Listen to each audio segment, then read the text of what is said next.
2, 1. ہمارے ہاں ایک صاحب تھے، میں چھوٹا سا تھا، اس وقت گاڑی کسی کسی کے پاس ہوتی تھی۔ ایک بندہ تھا جو ہر وقت نئی گاڑی پہ پھرتا تھا، اس کو دئی والا کہتے تھے۔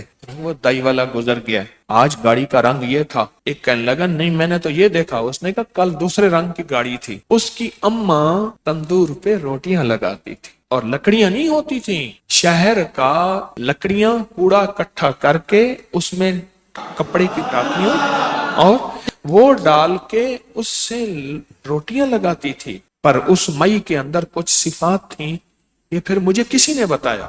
کہنے لگے میں آپ جانتے ہیں وہ دائی والا؟ میں نے کہا ہاں۔ کہنے لگے اس کا گھر میرے گھر کے ساتھ ہے۔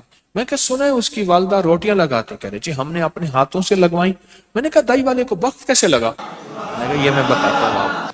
پرانا بندہ تھا، ہنڈیا آیا پرانا، اس نے مجھے بتایا اماں تو تندور پہ روٹیاں لگاتی تھی۔ تو سوچیں گھر میں کتنی غربت تھی، جو اماں تندور پہ روٹیاں لگا کے بچوں کو پالتی تھی، ان کو دال دلیا کھلاتی تھی۔ تو سوچیں کتنی غربت ہوگی، کتنی غربت ہوگی۔ اس کا نام مجھے آج تک نہیں ملا۔ وہ گاڑی میں گزرتا تھا تو اس کو لوگ دائی والا کہتے تھے۔ اب سنیں، مجھے اس نے بتایا کہ اماں نے کبھی نماز نہیں چھوڑی، ایک۔ دوسرا، اماں روٹیاں پکاتے ہوئے درود پاک پڑھتی تھی، سارا دن درود پاک پڑھ، ان پڑھ تھی، بالکل ان پڑھ، اماں نری ان پڑھ، درود پاک پڑھتی تھی۔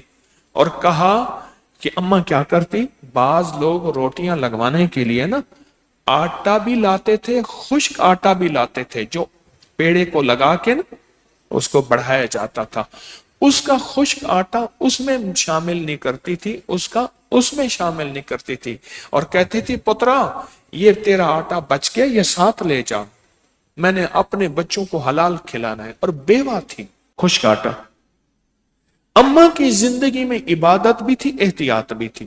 لفظ میرے ساتھ بولیں، عبادت بھی تھی، احتیاط بھی تھی۔ اور پھر جو قدرت کا نظام ہوا، اماں مرتی گئی،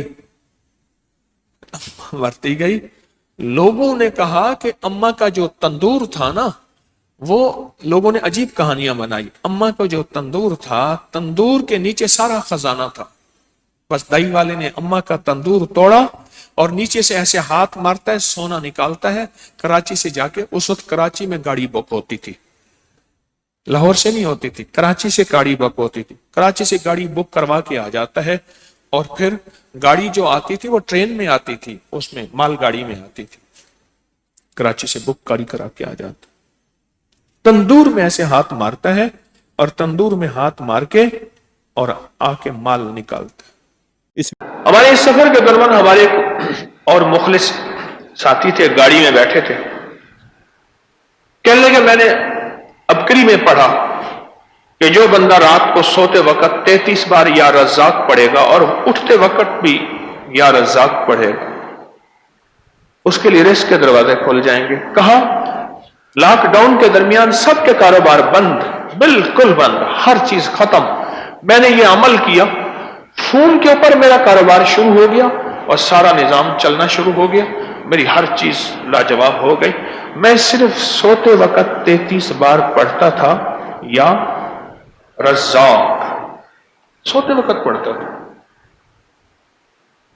اور اٹھتے ہی فوراً، یعنی آنکھ کھلتے ہی فوراً 33 بار پڑھتا تھا یا رزاق، بس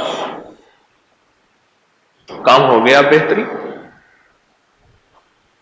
کہ ساری دنیا کے کاروبار بند ہیں، ساری دنیا کی روزی بند ہے، ہر جگہ راستے بند، ریلیں بند، گاڑیاں بند، ٹرک بند، جہاز بند، سب کچھ بند ہے، پر میرا رزق کھلا بھی ہوا ہے، چل بھی رہا ہے، صرف 33 بار سوتے وقت، کوئی وضو کچھ ہی شرط نہیں، یا رزاق پڑھ لیا، اور 33 بار یا رزاق پڑھنے میں میرے خیال میں کہ 1 منٹ بھی نہیں لگے گا، 1 منٹ بھی نہیں لگے گا۔ اس ویڈیو کو لائک کریں، سبسکرائب کریں اور زیادہ لوگوں کو سبسکرائب بھی کروائیں. آپ لوگوں کے لیے صدقہ جاریہ بنے. اللہ آپ کی تمام مشکلات کو ختم کرے گا.